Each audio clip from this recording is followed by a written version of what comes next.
Man netiek vismā vārds atbalsts, tas iemācas tev, kā teikt, ka iemācas tādu bezpalīdzību. Ja? Latvijā ir populāra lieta, ka cilvēki tiek atbalstīt. Tas beidzās ar to, ka viņš tas izrādās, ka tas ir viņa atbalsts, lai tas būtu konkurētspējīgi biznesi, bet tas pārdāvies par sociālu dzīvesveidu. Ja? Un, ja mēs runājam par atbalstu materiāliem energoresursiem, tad varētu teikt drīzāk kādu investīciju. Par agiem mēģināju parādīt. Tā ir precīzi izreikināma lieta, kura tehnoloģija nes kādu naudu atpakaļ, ja tiek maksāt nodokļi, ja tiek maksāt uz pusi, un tam līdzīgi. Tas nav tādā latviešu zinātne, ir vērtumu zinātnieki, kas to spēj izreikināt, ir arī apkārtējos kanālais augstskolas. Tas nav nekas nezināms. Un tādā veidā mēs valsts investīcijas stratēģi zaļā enerģētikā. Atbalsts nozīmē, ka pāris onkuļu papildu projektiem un kas ir telefontiesības un tam līdzīgi, ka žilās kājas, viņi aizskrien, pēc tam viņi nesājas apkārt visu pasaulē uz kameru nāk un viņi pārdod savu papildu projektu miljonu. Tas drīzāk ir groteski, nevis resursu nodaļas attīstību. Tā kā, ja mēs mainītu arī terminoloģiju, tas būtu ļoti liederīgi, jo tas automātiski atceļātu pārlienis, ko man pirms tam nekāds saka. Pirms tam ir jāpālina politika. Tas kā paņems uzņēmēji pieturās un tiešām pārēties kungs, tad, kāpēc rūpniekam būtu jāmaksā, teiksim, tad cilvēku izpildēt. Man arī filtrēt pārēties, ja? Bet man neizpildēt. Tas ierobežojums, es galvenais plānā, ko jūs varētu redzēt, attiecībā uz šo papildus piemaksu tārifam, ir tāds, ka viņš ir jāizolē no patērētāju, un viņš ir jāsaka tikai no šo fosilo ieņēmumu, fosilo nodokļu, līdzīgi ieņēmumu, no CO2 ieņēmumu fondu. Tādā veidā var izveidot sabalansētu mehānismu, kad ja gānu Latvijā, tad dīvaini lieta arī Lietuvos vispār, kad cilvēki domā, ka ir iespējams tikai vai no vienas vai no otras, ja? Nav vai balts, dzīve vispār krāsaini. Var sabalansēt tās lietas tā, ka arī uzplaukumi, kad ražošanai, kad arī šai te jomā ir nebūtu tā, ka jūs cenēties. Es gribēju pateikt, ka es tikai pirmdien atgriezos no Londonas, kad bija mēnesi. Es safotografējos bišķiņ. Tur kāpuma telpās dienu nakti dēļ ļoti skilti gaismu. Mierīgi var lasīt. Biroja ēkst dienu nakti ir apgaismotas. Tad mans pazīme, kurš vairāk gadus dzīvo Londonā, uzprasa, kāpēc naktīs jums visās biroja telpās ir gaišas? Apsats pirms, tāpēc ir tāds zāblis ielaušās, lai mēs jūs varētu redzēt. Tā kā pasaule Eiropa māca mums taupīt, bet paši. Viņiem daudz, viņi mums tādu. Tas ir tiešām, vai mērējas tā no problēma, tāpat Austrija šobrīd no Latvijas pērk CO2 emisijas, kas samaksās mums 12 miljonus par to. Varbūt tas ir slikti, jo to gaisa piesādāt mums pagaidām no tā ir labi. Tā, Zinta Dubrovska. Man tāds pa siltumenerģiju, es gribētu drusciņi savu viedokli izteikt. Te runātāja Raitas kundze teica, ka vajag, pārsakot, sākt visu to procesu no apakšas. Es varētu dalīties, piemēram, kā mēs no apakšas risinātu savus siltumenerģijas patēriņus. Es esmu no Cēsīm, un mums Cēsīs ir visaugstākais siltumenerģijas tarifs, jeb otrais augstākais Latvijā. Un viņš nepārtraukt aug, un mēs esam bezspēcīgi kaut ko darīt lietas tā. Un tad mēs sākām pētīt, kur tā vaina. Izrādās likums par sabiedrisko pakalpojumu regulatoriem faktiski ir ieinteresēti apstiprināt lielākus tarifus, jo viņam sabiedrisko pakalpojumu regulatoram tad ir lielākā skaitījumi viņu uzturēšanai. Tā kā praktiski tas, ka jāaizstāv viņam gan lietotāji, gan ražotāju interesi, tas likums to neatrisina. Mēs esam griezušies Saeimā, lai izmaina šo likumu normu.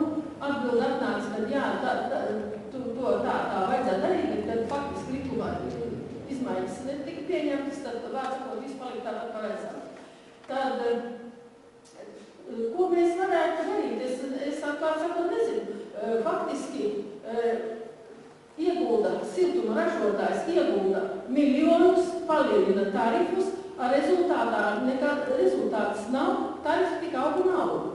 Ko mēs varam darīt šī vietā? Varbūt Bulgārs kundze mums var atbildēt. Man ir arī atbild uz šo jautājumu. Tas, ko mēs tikko runājām par tiem tarifiem, tas tie bija par elektroenerģijas tarifiem. Tagad runājot par tarifiem, siltumenerģijas tarifiem, protams, šī valstī ir izveidojusies ļoti interesanta situācija, kā ir tāds, teiksim, Liepājā ir visaugstākais tarifs, un Ķegumā ir, var sakot, tur, kur ir Ķegumājas uz dabas gāzes, principā tur ir daudz augstāks tarifs nekā, piemēram, Ludzā, kur ir uz biomasu, uz šķēlu. Un ir jautājums, kāpēc Ludzā ir, teiksim, tarifs ir tikai 32 lati, bet, teiksim, Liepājā ir 50 lati par megavatstundu. Un atbilde ir ļoti vienkārši, tāpēc, ka tarifu metodika šobrīd ir novecojusies, un tāpēc, ka šī gadījumā tik tiešām regulātoram nepietiek apņēmības uz spēku noteikti vienot tarifu visai Latvijai. Un tas, par ko mēs pašlaik, mēs esam jau pierādījuši ar aprēķiniem, ka vispareizāk būtu novilkt līmeņa atzīmu un pateikt vienu noteiktu tarifu, un teiksim, visai Latvijai, un tie, kam ir šķelts katru mājas, tad tie varētu nopelnīt, bet galvenais iebildums ir tas, ka tie, kam ir šķelts katru mājas, tad tie šajos energoavotos vairāk nopelnīt. Tās ir tās lielās bailes, un tāpēc it kā vēl šobrīd notiekās šīs asās pārunas starp zinātniekiem, starp siltumapgādes uzņēmumiem. Siltumapgādes uzņēmumi būtu laimīgi par to, ka tad viņi varētu sākt taupīt, ekonomēt, viņi varētu uzlabot, viņiem būtu ekonomiski izdevīgi uzlabot to, kas notiek viņu katru mājās. Un tāpēc atbildi ir tāda, pašlaik šie jautājumi ļoti asi tiek risināti un izskatās, ja tas neizdosies pirms vēlēšanām, tad vēlēšanu gaisotnē noteikti izdosies noteikti novirzīt uz priekšu. Es tam ticu, jo tādēļ, ka mēs esam diezgan tālu jau tikuši ar to, ka mēģinājuši pierādīt no sākuma, kad bijām Saeimā pirmo reizi un stāstījām to, tad viņi vienkārši skatījās, es atceros, ka Mēģis Armāns Kraukas, kurš ir Tautssaimniecības komisijas priekšsēdētājs,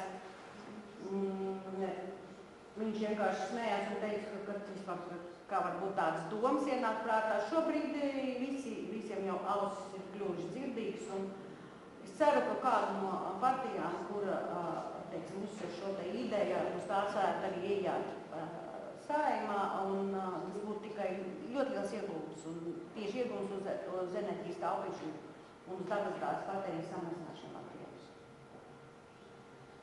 Paldies jautājotājiem, paldies Natanijai. Šo atbildi es izmantošu izdevīgi pajautāt. Pēdējo jautājumu šajā sesijā mums jautājums faktiski ir Krišjānim par šo te kameras iniciatīvu. Kāds jums ir paredzēts tā saucamais komunikācijas plāns, lai, teiksim, pēc iespējas vairāk cilvēku uzrunātu par šo iniciatīvu un izšķirtos, teiksim, to atbalstīt un tādējādi veidot kaut kādā jomā kritisko masu, lai, teiksim, attiecīgi tās spiest uz politiku vai topot šo politiku. Tā spiešana īstenībā ir tā, ka priekšējā pārliecība, ka labāk, ka mēs pieredzam, lai viņi pašā panāk no tiem, ko viņi interesē.